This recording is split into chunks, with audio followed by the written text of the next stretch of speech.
Scarlett, I love you. Halos tumigil ang pagtibok ng puso niya sa salitang binitawan ng binata. That three words are like lightning that struck through his heart. Tagos na tagos. Ang sarap pakinggan. Ang sarap ipaulit sa binata. Pakiulit nga. Pumipiyok niyang utos dito. Hindi ko narinig. Scarlett, I love you, I love you, I love you. Halos ipagsigawan na nito ang mga sinabi. Scarlett, mahal kita noon pa. But I stopped loving you dahil may boyfriend ka na. Ayokong lumabas ng mga agaw kaya kahit na masakit na makita na kasama mo si Andrew, ininda ko, tiniis ko. I stopped loving you not because I want to. I stopped because it's hurting me inside. Nakita niya ang pagbadha ng luha sa mga mata nito. And now she saw another side of him. He has a soft spot in his heart. Hindi lamang nito pinapakita at pinaparamdam. Seeing you with him is breaking my heart inside. Parang dinudurog ng pino. Anito sa kasiyan niyakap. So I have to forget you. I had to move on. 5 years, nakalimutan kita. 5 years, tinuon ko lang ang sarili ko sa trabaho. Wala akong niligawan ni isang babae. But when I saw you again, in that hotel, narealize ko, kaya pala wala akong nililigawan kasi ikaw pa rin ang nasa puso ko. Hindi siya umimik. Pinakinggan lang niya ang mga salitang binitawan ni Miguel. Ang sarap sa pakiramdam niya na malamang gusto rin pala siya ng taong mahal niya. Kumuwala ito sa pagkakayakap sa kanya, saka siya matamang tinitigan. Marami siyang nakikita sa mga mata ng binata. Maraming gustong sabihin. Totoo nga yung kasabihan na hindi nakakalimot ang puso. That even if your mind forget, your heart will always remember. Nang makita kita muli, bumalik lahat sa akin. Even the pain. Yung sakit na makita kang kasama ng iba.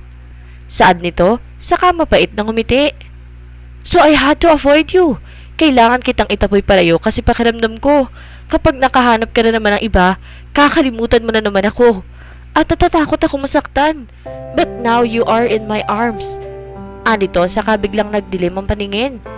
Hindi ko na hahayaang mapunta ka pa sa iba. You are mine, and I intend to keep that way. Miguel. She whispered his name.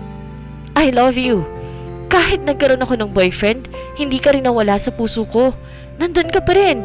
I stopped hoping, but I never stopped loving you. Oo, minahal ko si Andrew, pero wala yun sa pagmamahal na nararamdaman ko para sa'yo.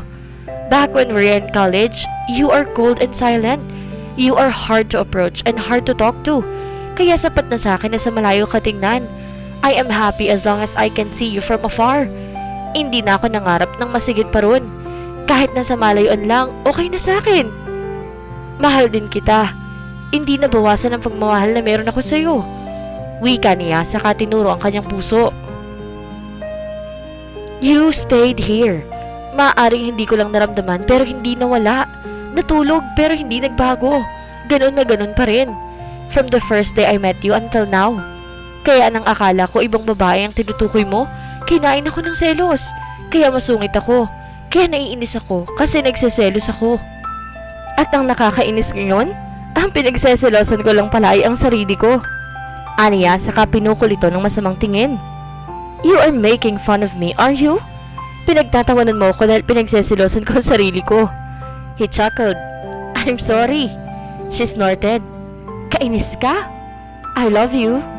Malambing na sambit ito sa kanya, saka siya nito ginawaran ng halik na buong puso naman niyang tinugunan. I love you too. Sambit niya saka tinampalang dibdib ng binata. Don't ever do it again. Muling natawa ang binata, saka ito may dumukot sa bulsa at hindi niya alam kung ano.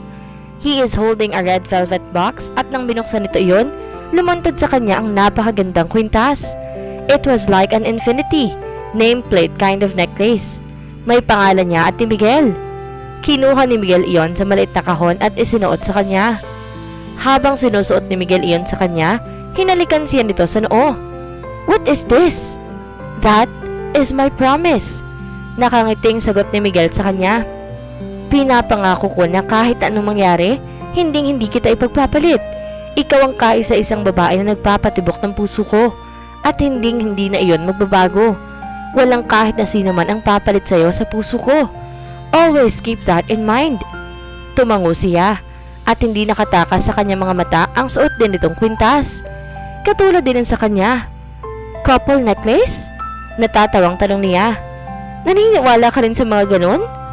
Tumango si Miguel. Oo naman, ano bang tingin mo sa akin wala sa uso? Akmang hahalikan siyang muli ni Miguel nang biglang tumunog ang telepono nito. Inis na napabuntong hininga si Miguel saka dinukot sa bulsa ang telepono. Tiningnan pa muna nito kung sino ang nasa caller ID bago nito sinagot ang tawag. Hello? Bigla ay nangunot ang noo nito. Diego? Maging siya ay kumunot na rin ang noo. Who is Diego? Pinsan din ba ni Miguel? Ilan pa ba sa miyembro ng pamilya nito ang hindi niya kilala? Bigla ay naging matalim ang tingin ni Miguel. Nakikita niya sa mga kamay nito ang panginginig. Tanda na galit ito. Diego, if you laid your finger on my sister, I promise, I'll kill you. Nagulat siya sa pagsigaw ni Miguel kalaunan ay napalitan naman iyon ng takot. This is the first time she saw him scared like that. Ni minsan hindi pa niya ito nakitang natatakot sa kung kanino. Who is that Diego? Kapag ko'y bumaling-baling ito sa buong paligid, animoy may hinahanap. So, you have followed me, ha? Tiimbagang nawika nito. Huwag kang duwag. Lumabas ka at ako ang harapin mo. Gago ka. Kinailangan pa niyang lumayo sa binata para hindi siya mabingi sa lakas ng sigaw nito. Doon, mas lalo pa niyang napansin ang matalim at nakamamatay nitong tingin. Ito yung Miguel na kinatatakutan niya. Parang hindi na niya kilala ang binata at natatakot siya na baka kung ano ang gawin nito. Huwag kang gagawa na hindi ko magugustuhan. Kung hindi, hahanapin kita kahit isang impyerno ka pa magtago. Saad pa nito saka pinatay ang tawag. Bigla siya nila na ikinagulat niya. Halos mapangiwi pa siya sa sobrang higpit ng hawak nito sa pulsuhan niya. Mukhang galit na galit nga ito. At kung sino man si Diego, natitiyak niyang hindi maganda ang relasyon nila ng binata. Miguel! Usal niya sa pangalan nito. Masakit! Natigilan ang binata saka humarap sa kanya. Ang mukha nito ay biglang lumambot at bigla na lamang siya nitong niyakap ng mahigpit. Scarlett, kung ano man ang malaman mo sa akin, please, huwag mo akong iwan. Mahihimigan sa boses nito ang pagmamakaawa. I can't live with that. Hindi ko kaya na mawala ka. Miguel? Pigil niya sa binata saka ito pinaharap sa kanya. I will never leave you. That's a promise. Kahit ano ka pa, tatanggapin kita. I will take you as you are. Matiim na tumango ang binata. Saka siya nito pinasakay sa driver's seat na ikinagulat niya. Bakit ako nasa driver's seat? Naguguluhang tanong niya sa binata na makapasok ito sa passenger seat. Do you know how to drive? Tanong ng binata sa kanya, saka binuksan ng compartment at nanlalaki ang mga mata niya na makitang may hawak na itong baril. Anong gagawin mo sa baril na yan? Natatakot na tanong niya sa binata. Don't open the window, Scarlett. Got it? Bulletproof ang kotse ko kaya hindi ka mapapaano. Just drive. Don't mind me. Kinasan nito ang baril. Saka may pinindot sa kung saan sasakyan dahilan para bumukas ang bintana sa tuktok ng kotse nito. Drive! He commanded. Balik tayo sa Maynila. Naguguluhan man ay nag-drive na lang siya. Hindi pa man sila nakakalayo sa Sky Ranch, natanaw niya mula sa rearview mirror ng kotse ni Miguel ang 3 lalaking nakamotor at isang sasakyan. Bawat motor ay may sakay na 2 tao. Sa itim na kotse naman, may 2 sa backseat na lumabas sa bintana at tumutok ng baril sa sasakyan nila. Nagulat siya na bigla nagpaputok ang mga iyon sa kanila dahilan para kaagad na pumasok si Miguel. Shit! Napamura pa ito bago muling tumayo at napaputok na rin. Napapasigaw na lamang siya sa tuwing makakarinig siya ng putok. Abot-abot ang kabang nararamdaman niya ng mga sandaling iyon. Maging ang mga angkas ng motor ay nagpapaputok na rin sa kanila. At sa tuwing maririnig niya ang bala na tumatama sa salamin ng kotse ni Miguel, napapayuko ito at napapasigaw siya. Miguel! Bumaba ka! Baka mapano ka! Pag-aalala niya sa binata. Miguel! Akala niya pinakinggan siya nito dahil bumaba, pero bumaba lang pala ito para kumuha ng baril sa backseat. Hindi niya alam kung saan ito kinuha ang isang M16 na baril. Saka muling tumayo sa bintana sa bubong ng kotse nito. Miguel! Damn it! Hindi na niya natuloy ang sasabihin nang mapansing nasa maling linya siya at may mababangga sila, kaya kaagad siyang lumiko sa tamang linya. Miguel! What is going on? Just drive, Scarlett! Balik sigaw nito sa kanya. I'll explain it to you later. Okay, you better have a very good and proper explanation for this. Aniya saka tinuon ang sarili sa pagdadrive. Gusto niyang matawa. Hindi niya akalaing gano'n ang sasapitin nila pagkatapos silang magtapat sa isa't isa. Sa pangalawang pagkakataon, Pampanga na naman ang dahilan ng pagpapakahamak nila. At kasama na naman siya ni Miguel. Great! Just great! Baka naman kasi may balat sa puwet ang binata. Hindi na lang niya pinansin pa ang binata at tinuon na lamang ang paningin sa daan. Binilisan niya pa ang pagpapatakbo ng mahagip ng kanyang mga mata ang isang motor. At ganun na lamang ang gulat niya nang pagbaril ni Miguel, siyang-siyang pagtumba naman ng motor na iyon. Doon lamang niya napansin ng isang motor na lang pala ang humahabol sa kanila. Sunod-sunod na putok ang pinakawalan ng binata na siyang nakapagpasakit sa tenga niya. Pinapanalangin niya na sana walang taong matamaan ng ligaw na bala. Stop! Sigaw ni Miguel dahilan para apakan niya ang preno. Dahil doon tumilapon din ang binata palabas ng sasakyan. Nag-aalalang bumaba siya sa kanilapitang binata na nakahandusay na sa daan. Ilang sasakyan din ang huminto dahil nakaharang ang binata. Hindi pa siya nakakalapit dito, nakatayo na ito. Are you okay? Nag-aalalang tanong niya saka sinuri ang kabuuan ng binata. Miguel, may masakit ba sa'yo? May tama ka ba? Just broken bone, that's it. Nakangiwing sagot ito, saka papilay-pilay na naglakad patungo sa kinaroroonan ng nakahandusay na dalawang lalaki na siyang sakay ng isang motor. Susundan sana niyang binata pero pinigilan siya nito. Hide somewhere. Make sure that you will hide properly. Pero paano ka? Mas importante ang buhay mo, Scarlett. Pigil sa kanya ng binata. I cannot lose you. Not never, ever. Anito saka lumapit sa nakahandusay na lalaki. Tinanggal nito ang suot na helmet ng isang lalaki saka kinapa ang suot. Marahil upang alamin kung may baril pa ba ito. Saka nito inaalam kung may pulso pa ba ang lalaki. He is alive. Kalmadong sambit ng binata. Open the trunk. I'll save him. Utos nito sa kanya na ikinalaki ng kanyang mga mata. What? Tanong niya habang nakaawang ang mga labi. Bakit? Miguel, hayaan na lang natin ang pulis ang bahala sa... I need to find him. I need him to find Diego. Sigaw nito sa kanya sa madilim na tingin. I won't let him roaming around and threatening my family. Hindi ko hahayaang pati ikaw ay madami sa kasalukuhang pinaggagawa niya. Ano bang ibig mong sabihin? Naguguluhan niyang tanong. Napasabunot pa ito sa buhok bago tumayo at matiim na tumitig sa kanya. Sinalubong niya ang tingin nito sa kanya. You want to know who I really am? Saad nito. I will show you who I am. But promise me, Scarlett, mangako ka sa akin na tatanggapin mo pa rin ako kahit na sino ko.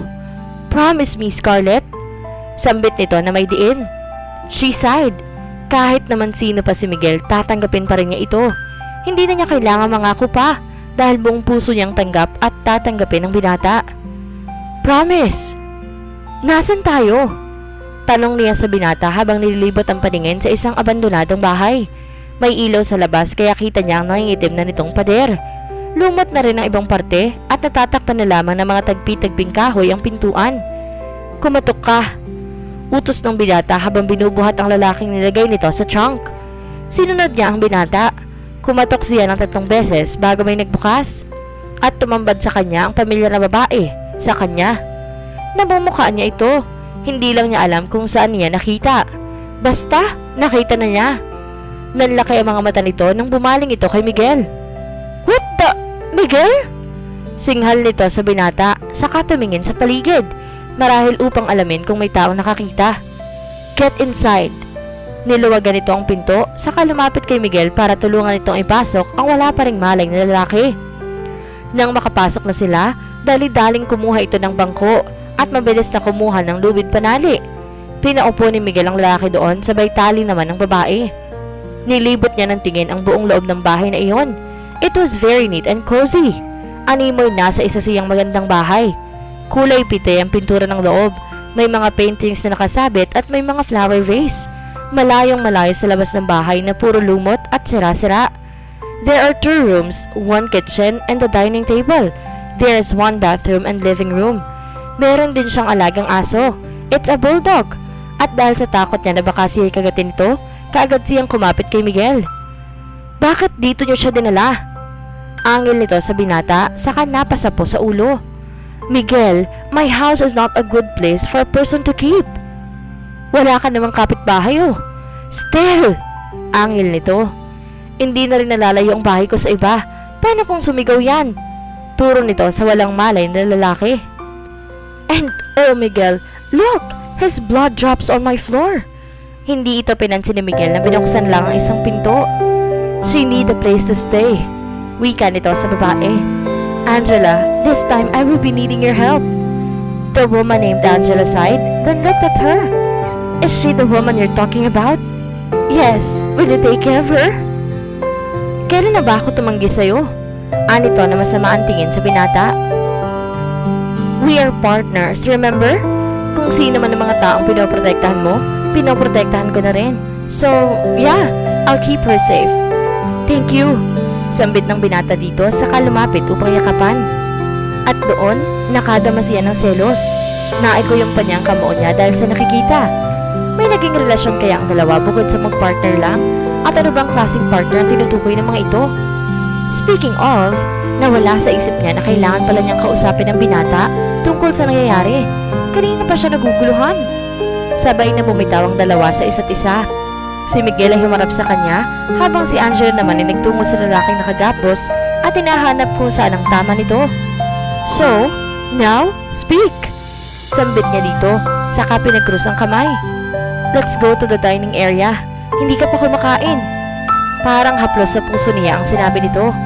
After what happened, siya pa rin ang iniisip nito. Ang kalagayan niya at hindi ang buhay nito. Ganun ba talaga siya kaimportante sa binata?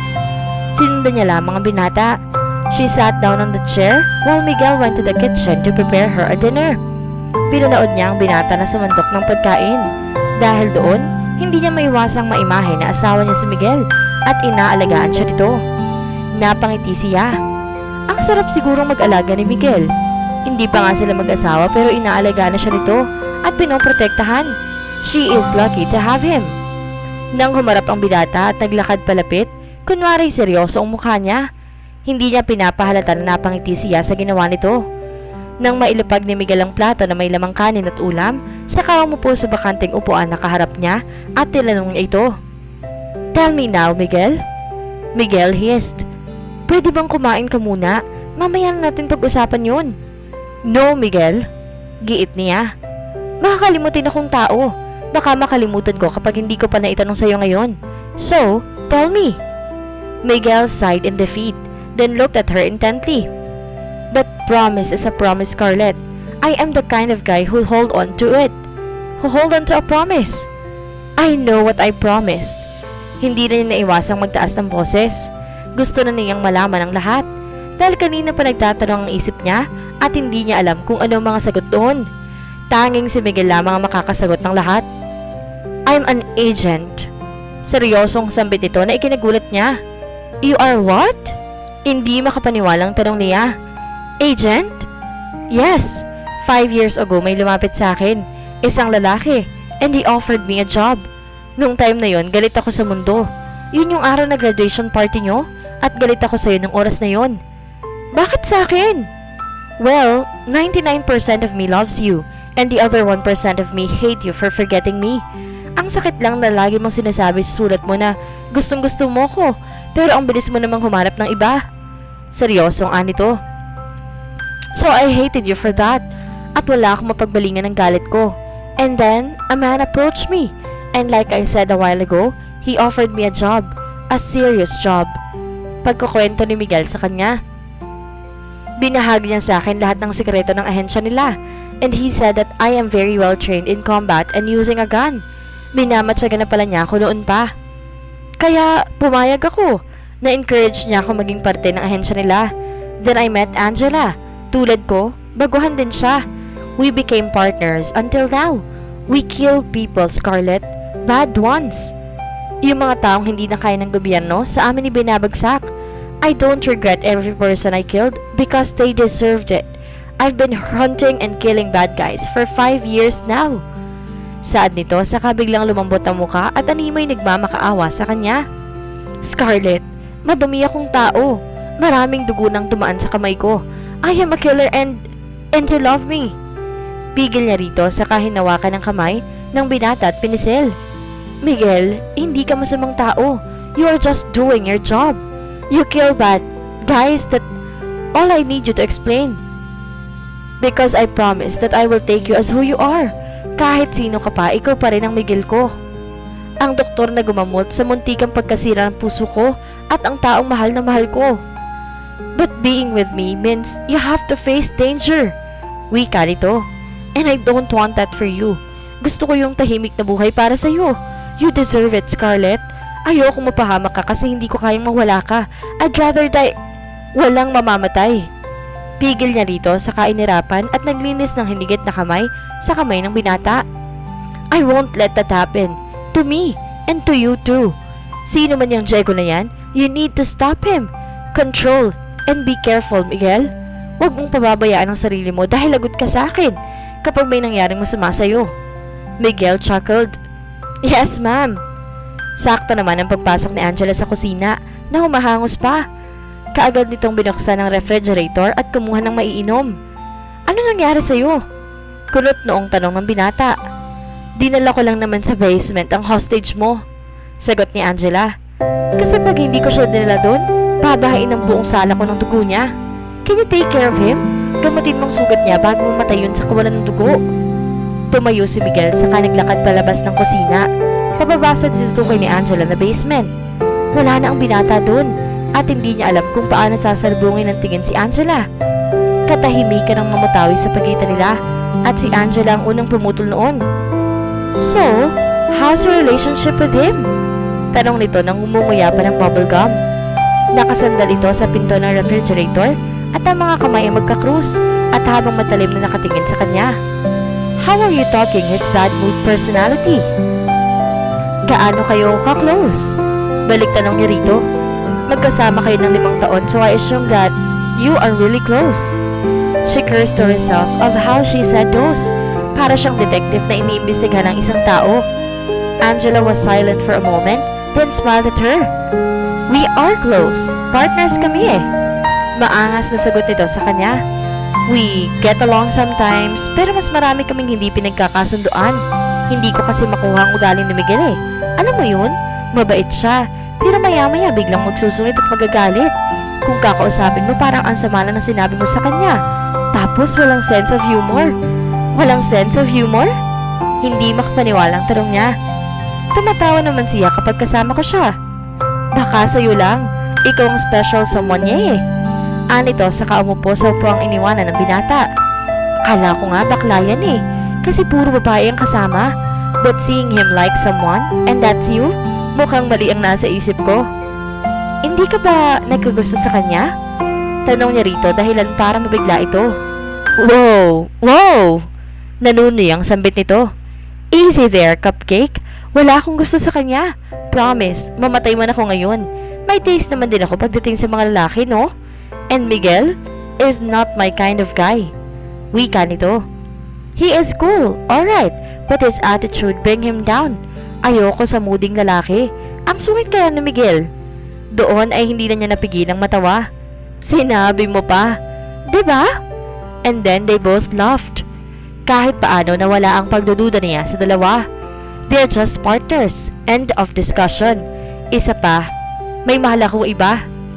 Anito at nakita ang paglungkot ng mukha nito. But I don't know if he still loved me. I left him so I assumed he found someone else already. Hindi na lamang siya nagsalita. Nakakahiya naman kung magtanong pa siya ng personal na itong buhay. They are not that close yet. Pinagpatuloy na lang niya ang pagkain. Pagkatapos siya na rin ang naghugas. Iniwanan naman siya ni Angela sandali dahil may pupuntahan lamang daw ito. Tahimik lamang si Miguel habang pinagmamasdan ang mahimbing na natutulog na si Scarlett. She was sleeping peacefully and he doesn't want to wake her up. Gusto niya itong halikan pero hindi niya ginawa dahil ayaw niyang magising ito at mamulat sa realidad na nangyayari sa paligid. Gusto niyang kahit ngayong gabi lang, kalimutan muna ni Scarlett ang nangyari. Gusto niyang makapagpahinga ito dahil sa mga susunod na mga araw, natitiyak niyang mas marami pang pagsubok ang darating sa kanila. At dito na po nagtatapos ang ika-10 kabanata ng kwentong The Mysterious Doctor. Sana'y muli niyo po akong subaybayan sa susunod ko pang kabanata. Maraming salamat po!